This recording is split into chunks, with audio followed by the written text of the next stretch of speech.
Are you seeking a better way to accelerate your sales, to scale your business, to live a life with no limits? Accelerate Sales Podcast features global experts who have cracked the code to recurring revenues with proven sales systems and get you on the fast track to scaling. Now let's accelerate your sales with today's episode. Hello to the Accelerate Sales Solo Podcast, episode number 374. Today's topic is 3 stages to scaling your cloud consulting business. You'll learn the 3 stages and the 3 elements under each, which is 9 in total. Some lessons I learnt the hard way and how I'm going to save you time and money avoiding those. Where to get help if you see the gaps between what we talk about and what your business is doing currently. If it's your first time, welcome. And if you love it, you're here, please subscribe. If you're a regular, thanks for your support. Appreciate every review, regardless of what platform you're on. Just leave a review and also check out some of our solo podcasts, but also our interview shows as well. So the stages are stage 1, say no, stage 2, be sought, and stage 3, let go. So let's dive into stage 1 first, say no. So you probably heard of the saying, begin with the end in mind, right? And I'll talk a little bit about how I came across it. But I'm not pretending you're going to listen to this and have the power to say no. There's a great episode I did on 362, that's 362 solo episode. It's about 9 minutes. And what I talk about is what are you going to say no to in 2022? Now, it applies to any year, right? But it gives you a lot more tips. But instead, I suggest that you should say yes to certain things, which then makes everything else easier to say no to. And there's a great exercise to do with starting with the end in mind. And Stephen Covey, if you haven't heard of him, he's got a great book called Habits of Effective People. It's one of those books that just stays the test of time. Check it out. But it's in Habit 2 that he introduces this concept. And I always believe starting with your personal goals, because that, to me, is why you run your business. You want to achieve success in your business to achieve your personal goals. And a little exercise we used to do, and you might want to do this on a bit of paper, or you can go and search it up online. But just think of it as a circle, right? You've got the middle, and just cut that circle into 5 to 7 pieces of pie, right? So it depends on how many. It doesn't have to be perfect.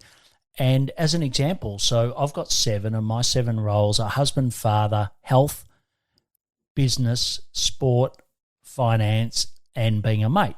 I'm an Aussie, okay, so you've got to be a good mate. And what I also do is then set a goal against each. So I have X to Y by when. So for example, in a particular time when I was going through poor health, I was having a transplant, I actually put in the business section was 5, so 5 out of 10. And then my health was 10 out of 10 as an example. So it was for that period of time. Now, I'm not saying that I don't care about my health anymore, but at the moment, business is taking a priority. So it's actually flipped the other way. So we can't do all 10s, right? And so often I have people that will come to me and they're trying to do all 10s, trying to fill all 7 roles to a 10, I should say. So don't. But what I would like you to do is consider that. So what you've got is the end in mind as far as what you want in life, and then that makes it easy to achieve for your business. So the next is, well, how do you go about achieving those goals? And to me, that's where the business model comes in to practice. So work on your business model, as I said, to deliver your goals, but it's really getting you to work smarter, not harder, right? And there's things around recurring revenue, scalable revenue, the way that you price. There's lots of things you can change around your business model, which means you don't need as many clients and you don't need to work anywhere as hard as you are. And the third one in this section, in end in mind, is accountability. So we've all heard the experience. You've probably actually had it yourself. It's much better to go to a gym, a walk, whatever it is, with an accountability partner. And it's no different on this, right? So we're always going to be tempted, especially in today's world where it really is always on digital world. So it's great to have someone there to keep you accountable, and they can help you track. But most importantly, if you do fall off track, which is highly likely, they can get you back on track quickly. Okay, so that's the end in mind. So stage 2 is be sought, and it's SOUGH2, GHT, I should say. Someone kindly picked that up. And there's really 3 key sections under this: ideal client, authority, and sales funnel. So ideal client. So I take, for example, we scaled our business, sold it to a Google partner, and then I sort of went towards any coach and consultant mentoring those. And it was just too broad, right? And I was frustrated, etc. So I got some coaching and mentoring from a guy called Taki Moore, Taki Moore, Moore. And he talked about the 5 1s. So the 1 ideal client, the 1 service, the 1 conversion tool, the 1 traffic, the 1 year. And that's what I'm on now. So I'm doubling down on cloud consultants. But what about you, right? Are you trying to do too many of those things rather than just having the 5 1s? And if you want to get a template, just reach out to me for the ideal client, that is, at paul@paulhigginsmentoring.com. So under Be Sought, we've gone through ideal client, now authority.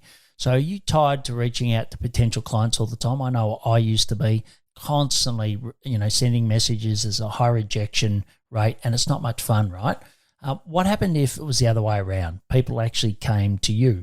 And I think the really key thing that switched for me was when a guy called Alan Dibb, a good friend of mine, he's the author of, best-selling author on Amazon of the one-page marketing plan. He talked about a distinctive asset. So for me, the podcast, Accelerate Sales Podcast, hopefully you're listening to it now and you will, somehow find a way to maybe that you and I work together. I've also got my book, which is called Build, Live, Give, and I've got my LinkedIn podcast, right? So there's some distinctive assets that I've got in my tone, my voice, no one else has got. And even if people are referred to you, because most people say, I get word of mouth referrals, that's great, but they're still looking for social proof these days.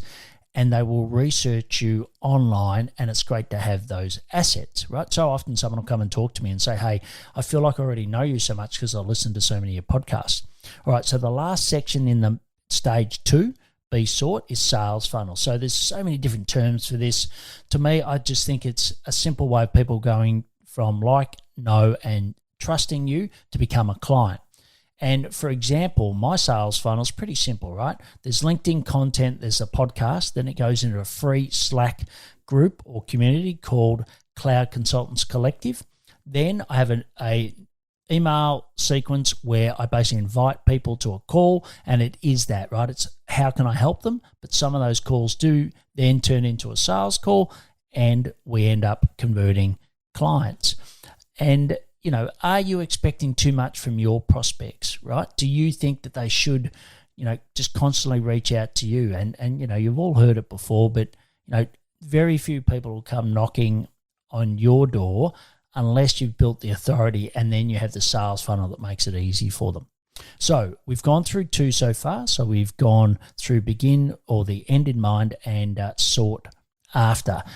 Before we get into the third one, I'd like to talk to you about Leadjet.io. Ever looked at your LinkedIn profile and had to manually import the data into your sales CRM?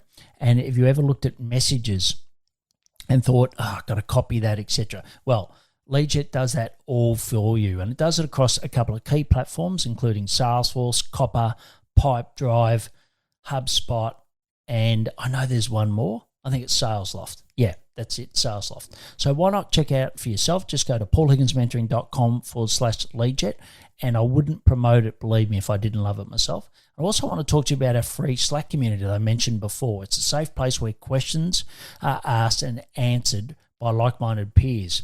We only have cloud consultants in it, but it's across multiple platforms. Some of the ones that I've mentioned before, but also ClickUp, Zoho, Google, etc. If you want to learn from your peers to scale your business faster, then maybe this is for you. Just go to paulhigginsmentoring.com/CCC to join, and all these links will be in the show notes.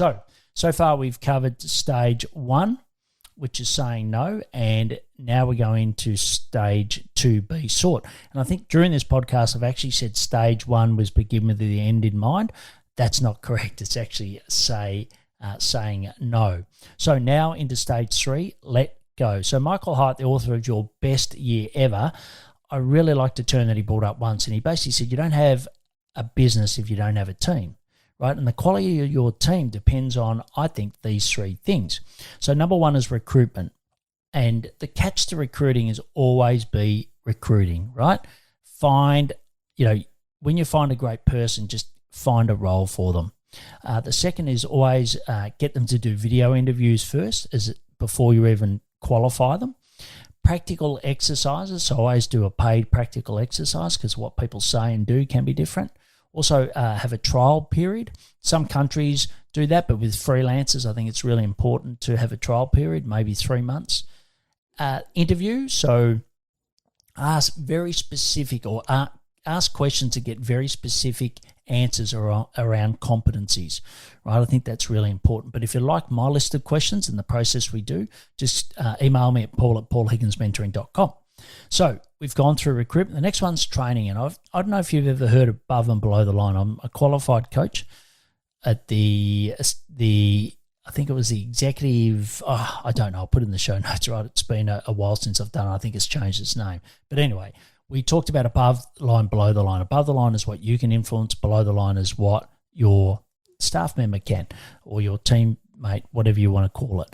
And I think training's above the line, right? It's something you can give. And we use a great little thing called I, we, you, whereas in I would do it, we do it together, and then they would train me on it. Really great tip, and I got that from James Schramko from Superfast Business.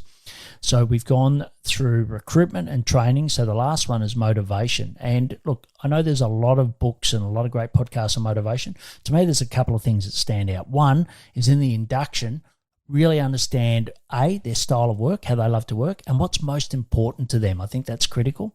Then there's what I call the individual development plan. So once a month, or you can do it, once a quarter for 30 minutes, just talk about their career, right? And even if you're a very small business, just ask them what's happening in their life, etc., because you don't always get the chance to do that. I always love to do daily messages. So what's working well, what do you need help on, and what's your biggest win? And also at the end of every week, I do a video specifically pointing out what someone on the team has done well. So therefore the whole team gets to see that. Okay, so we've covered stage one, say no. So that was the end in mind, business model, and accountability. Stage two was be sought. That was ideal client authority sales funnel. And stage three is let go, recruitment, training, and motivation. Now, I know this one went a little bit longer, but I really wanted to get through these three key stages to help you scale faster. So what are some key actions from today? One is self-assessment on the three, right? Look at these 9 in total and just see where you think your biggest opportunities are. Also, if you want the ideal client template and the interview questions, just email me at paul@paulhigginsmentoring.com and my team will send it to you. And also, if you want some more help, if you think, hey, you know what, I really do think there's some gaps here and I want to scale faster for the right reasons, well, then go to my website, paulhigginsmentoring.com, and there's a 9-minute video on the homepage which takes you through exactly how I help, and there's also an application to apply. You can get all the links in the show notes, which my team do every week, so thank you for that, at paulhigginsmentoring.com/podcast. It's episode 374 on the app that you're listening to now. I recommend the Pocket Cast app. They're not a sponsor, but it's a great app. And please follow me on LinkedIn. If you know anyone interested in scaling, please share this with them. They'll love you for it. And please take action to scale your business to live a life of freedom. I'm fired up after today's episode. What about you? But hey, before you go, learning is just one piece of the puzzle. Now it's time to put today's strategy into action. Head over now to today's show page at paulhigginsmentoring.com/podcast and share how you'll put it into action. Be sure to head over to your favorite podcast platform and subscribe, rate, and review the show. Tell me what your favorite episode is. And don't wait 1 minute more to gain access to your pulse check at paulhigginsmentoring.com. This could be the difference between struggling to get more leads and making this next quarter your best one yet.